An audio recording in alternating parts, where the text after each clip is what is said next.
Anak-anak, sekarang kita lanjutkan pelajaran kita, yaitu untuk pembelajaran berikutnya ini, yaitu mengenai pertama dengan bahasa Indonesia.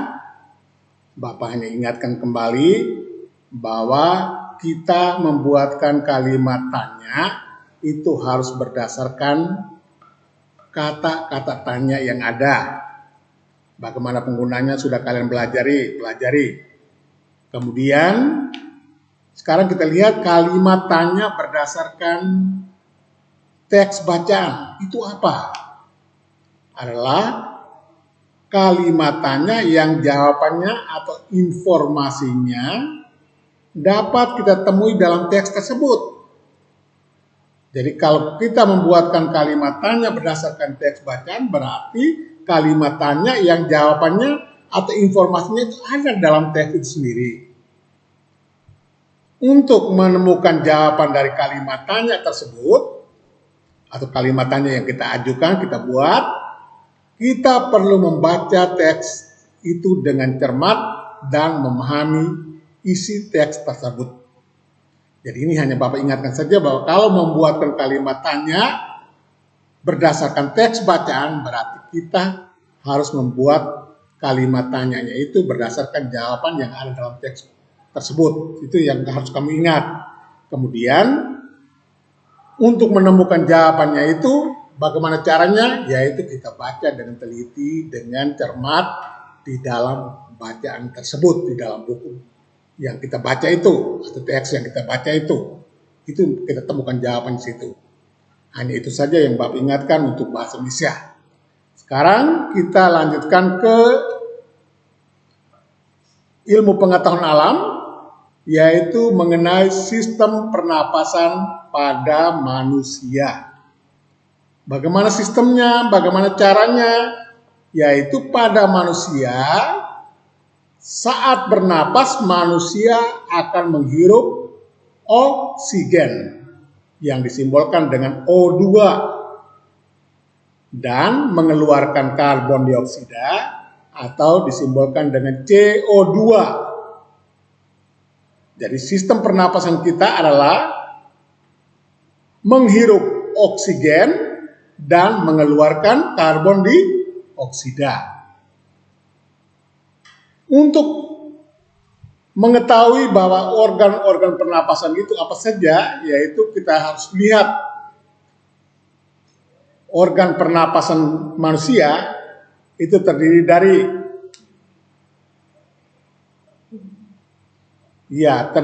hidung, yaitu udara masuk melalui lubang hidung, itu yang ditunjukin dengan gambar itu, lubang hidung, ke dalam rongga hidung. Di dalam rongga hidung terdapat rambut-rambut atau bulu-bulu yang ada di situ. Untuk apa? Untuk menyaring dan menangkap kotoran yang masuk bersama udara. Setelah masuk, udara itu disaring dan dilembabkan oleh selaput lendir. Itu yang pertama, organ pernapasan yang pertama. Yang kedua, yaitu tenggorokan. Tenggorokan itu adalah tempat penyaluran yang menghubungkan antara hidung dan paru-paru. Bagian-bagian tenggorokan dapat kalian lihat pada gambar. Yang pertama adalah faring. Faring merupakan persimpangan antara saluran pernapasan bagian depan dan saluran pencernaan bagian belakang. Itu adalah faring. Laring atau disebut juga orang dengan tekak atau jakun, sama saja, itu terdiri dari 9 susunan tulang rawan berbentuk kotak. Itu pada laring. Kemudian yang ketiga yaitu trakea sendiri, batang tenggorokan.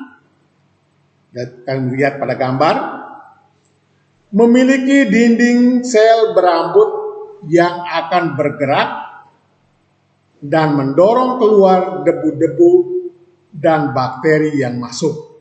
Itu tugasnya dari trakea.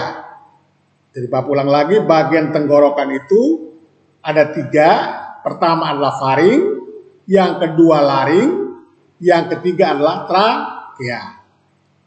Sekarang kita lihat berikutnya, yaitu paru-paru. Paru-paru itu terletak di dalam rongga dada. Terletak dalam rongga dada yang ditunjukkan oleh gambar itu.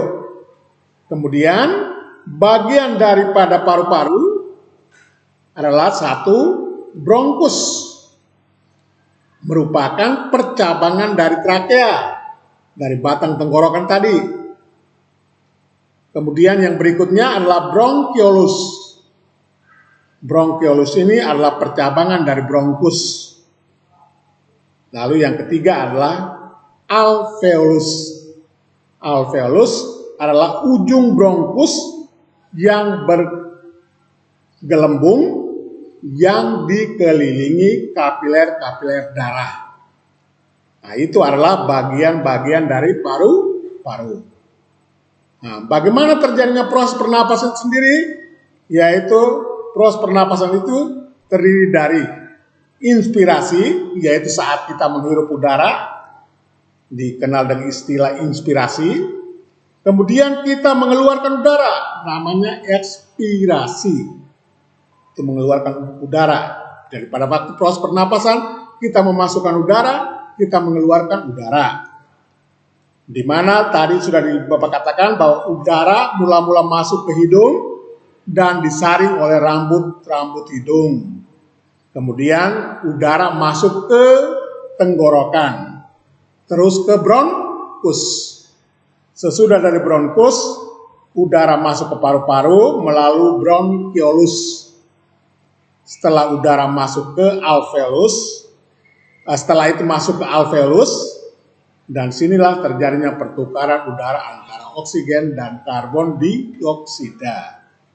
Itu anak-anak mengenai sistem pernapasan pada manusia. Sekarang kita datang kepada yang bergembira, yaitu mengenai seni budaya dan prakarya SBDP. Yang kita bicarakan kali ini adalah tentang lagu bertangga nada diatonis mayor. Nah, ini kalian harus perhatikan baik-baik. Nanti kita akan praktekkan. Kalau misalnya kalian mulai masuk sekolah, kita akan praktekkan mengenai lagu bertangga nada diatonis mayor. Tangga nada, apa itu tangga nada? Adalah merupakan susunan nada yang berjenjang. Misalnya do, re, mi, fa, sol, la, si. Do tinggi, diakhiri dengan do. Dimulai dengan do, diakhiri dengan do. Tapi do yang diakhiri itu adalah do yang tinggi. Di dalam seni musik, kita mengenal ada 2 jenis tangga nada diatonis. Ada 2 jenis tangga nada diatonis, yaitu tangga nada diatonis yang terdiri atas 8 nada. Di mana tangga nada diatonis dibagi lagi dalam 2 jenis ini adalah tangga nada yang dikenal dengan tangga nada mayor dan tangga nada minor. Jadi Bapak ulangi bahwa tangga nada diatonis terdiri atas 8 nada, di mana dibagi ke dalam 2 jenis tangga nada yang disebut dengan tangga nada mayor dan tangga nada minor.